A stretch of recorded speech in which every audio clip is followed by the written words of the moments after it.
Yo, what's up? It's Patrick from Guy in the Cube, and I was on LinkedIn a while ago and I saw this post where somebody said, hey, you don't need the publish button anymore. You can do this to get your Power BI files up to the service. And I was like, wow. So I did a little research and I found out it actually works. And so I want to do a video to show you my perspective and walk through this in detail because there's some things involved with not using this publish button. All right, enough of all this talking. Let's head over to my laptop. So let's say you finish designing your beautiful report like I've done here. You click publish. And once you click publish, that report goes out to a location in Power BI, a workspace in Power BI. And every time you make a change, every time you update the report, you got to publish. Every time you add a measure, you got to publish. Don't go in the comments say, you can use Tableau Editor, you can use Timdo, you can use Scripting, you can use all these things. Yes, I know. There's other ways to get things there, but we're just talking about Power BI desktop. There was this update that came out, I don't know how long ago, because I just haven't been keeping track. Power BI updates.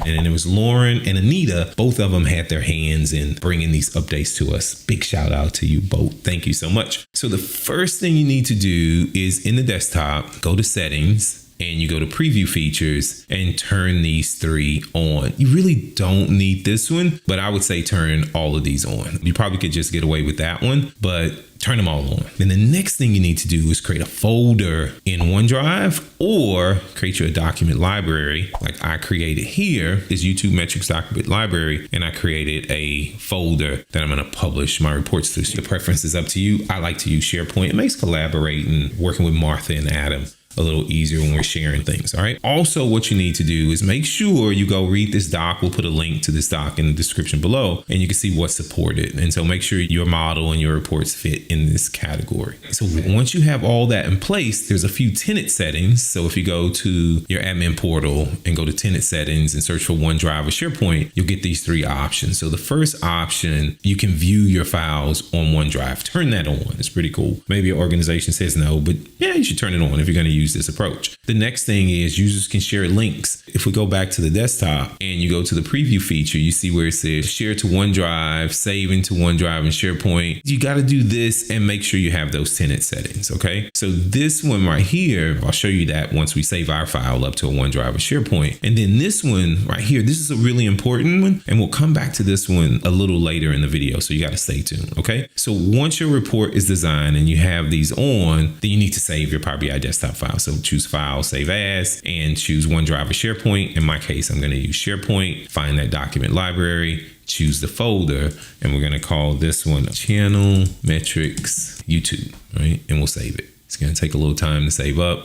Once that report is saved, you choose File, and then you get this share option. So if I choose share, that was that setting. People can share links to the Power BI files. So you need to have that on for this to work. So now I have that, but I'm not going to share it with anyone right now. But once it's saved, I can go over to my document library in SharePoint, click Power BI reports, and there's my Power BI report. And guess what? I'm going to click it, and it's actually going to open using this OneDrive SharePoint viewer in a web browser for me. And I can take a look. I can even interact with this report. Now, remember, you need to have this tenant setting right here enabled for that to work. So there's some steps you got to take, and you need to make sure you enable those preview features. You need to make sure you have those tenant settings on. You need to have a folder on OneDrive or a document library on SharePoint. So you got to do these steps up. Once you're done, now the fun begins. Let me show you. And so we'll close this page just for now. We'll come back to it. So let me make a few changes to the report. So we're going to collapse this, and I'm going to create a new DAX measure right here. You're gonna say new measure,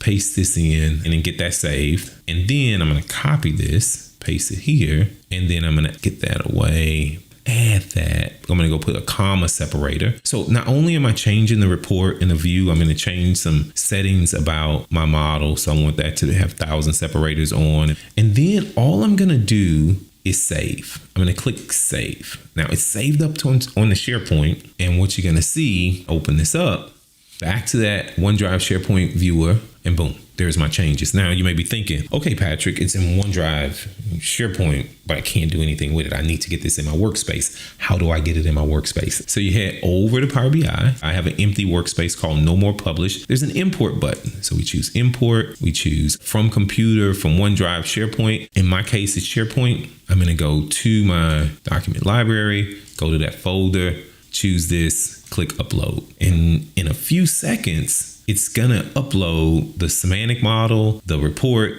and a dashboard. And you're thinking, Patrick, that's a lot of steps, but now you're done. So I'm going to come over here and you'll notice I have a date table here and it's got a calendar next to the date. I'm going to mark this as a date table because you see on my line graph, you see it's breaking it down by date, and I could change it. I'm going to be a more responsible data modeler. I'm going to switch this to mark as date table, click it. And now you can see that it converts it to a date. But in addition to doing that, what I'm going to do is I'm going to take this, get rid of subscribers, and I'm going to add my channel view counts. And now as I select, you can see the counts are changing, and then I'm going to choose save. Now this is where it gets interesting. I can go over here and refresh and it's all here. But if I go here to my report looks like it did before I made those changes. So let's go take a look at my data model. And if I go look at that table, right, you can see it's not marked as a date table. So you got to do some things. So let's go here. Let's go to my semantic model, the settings of my semantic model. And the first thing I need to do is set up my data source. So I've already got one here.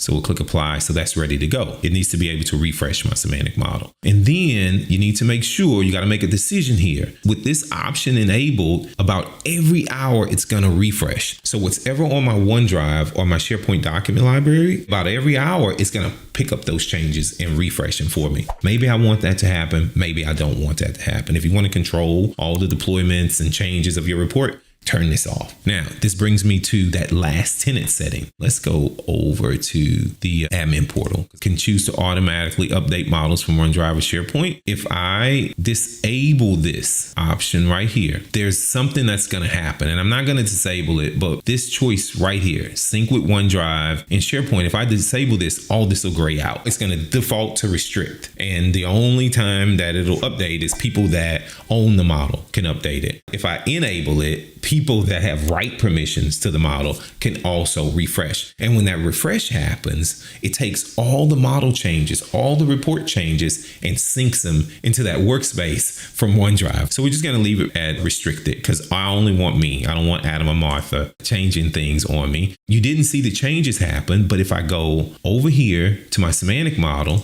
and I click refresh and we wait for it to be done. We go here, look at my refresh history. It's all done. If I go look at the data model, so let's first look at the data model, put it into edit mode, and then we'll go to that table.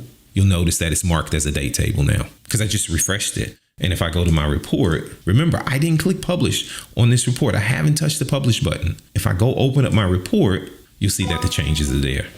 What? Now you got to decide, do you want to walk through all these steps? Do you want to remember all these things? Well, I just made a video. If you forget them, go watch the video. The steps are now documented for you forever on YouTube and you can check it out. All right, what do you think? I'm sure there's some other nuances, but I tried to touch on as much as I could in this short time. The link to that doc will be in the description below. If you have any questions, comments, you know what to do.